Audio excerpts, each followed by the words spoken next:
as humanity has now come to that point that the comfort zone has fallen away, even in Western cultures, even to those that appreciated the so-called nanny state, the so-called complete control of one's life. Even those in the most civilized and docile, when I say that, I mean it in Western terms, not in universal terms, civilized and docile countries, such as here in the Netherlands or out there in Canada, for instance, you see a change of heart. And you see the governments and the authority figures in general responding to that. It is in that moment that consciousness expands. It is in that moment that humanity came to the decision, consciously or subconsciously, to reverse the process that had begun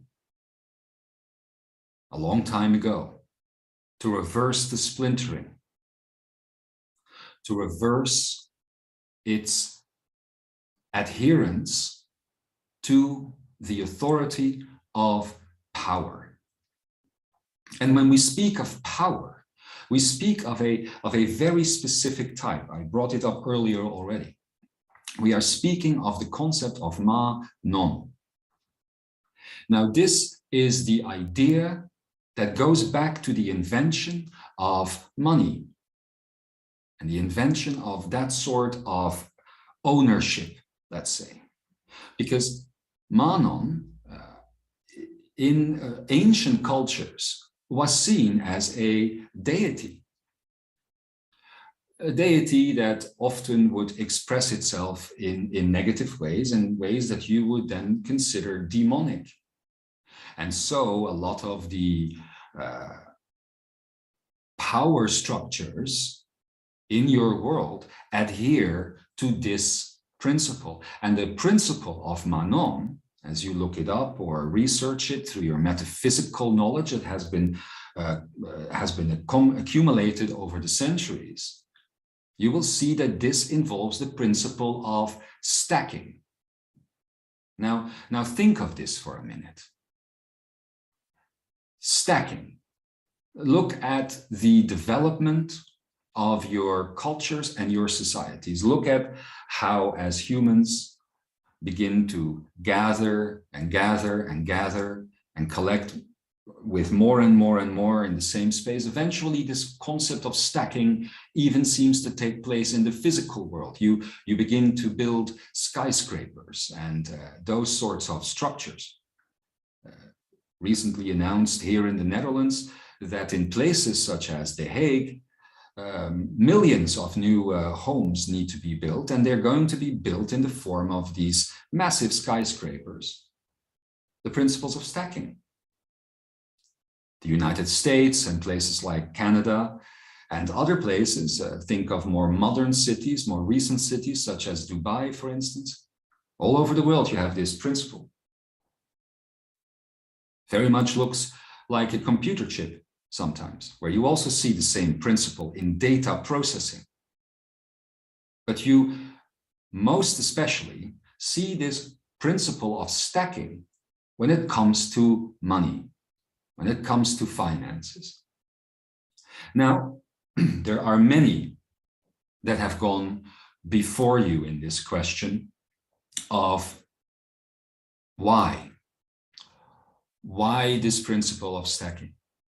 Why this principle of ma-non? Why is this power structure so important to those that through service to self usually get caught up in this? And I can save you, if you will, a long, long journey on this one, because eventually, even though you will go through many an explanation for why this principle of power, of stacking, of ma-non is at play. It is very simple, just for the sake of it. For the sake of it itself. It is that simple. It is just like you see in your own tiny obsessions with your notifications and those systems that keep pulling you back in. If you're not aware of it, it is that same principle. One thing literally led to another, led to another, led to another, led to another. And as the pile of whether it is money or power grows, the being that begins to hoard this, like if some of you may understand, is like Dagobert Duck, the head duck of the ducklings in the Disney stories, like one of these rich uncles that literally swims in piles of gold in the cartoons. For this reason, these same entities get stuck in this power play. There is no other deeper philosophy here.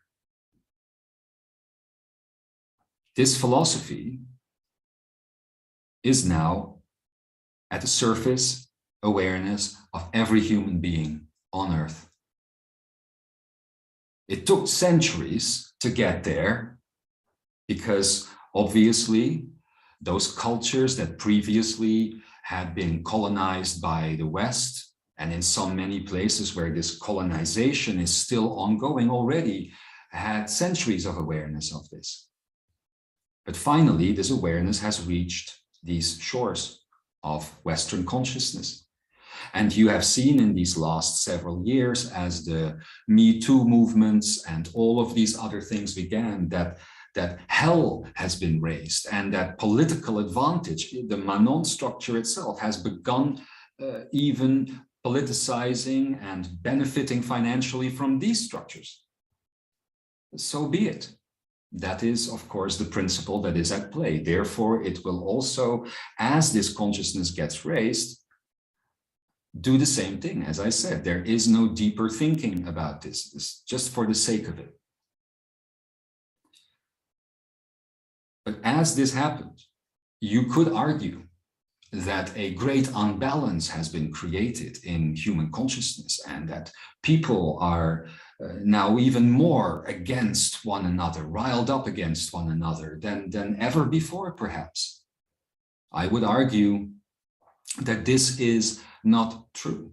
I would argue that this too is merely something coming to the surface that has been subconscious for very long. And so you see attacks between races, white people, black people, people of all sorts of cultures can't seem to find themselves, if you observe the nuisance, at least. Because if you do not watch the nuisance, if you merely look out there, if you merely connect from one person to another, you will see a very different story. But more on that later, more on that later. Through the lens, however, of the common cultural nuisance that you call media, it seems to be the story. And even worse, not only between the so-called individual races, like that's even a thing, but also within countries themselves and within cultures themselves. You have the big battle of vaccinations and that sort of story going on. And if it is not about that, then it is about other preferences. I have told you about this for years as well, that it is through the defining and the constant defining of preferences that eventually these goals are reached.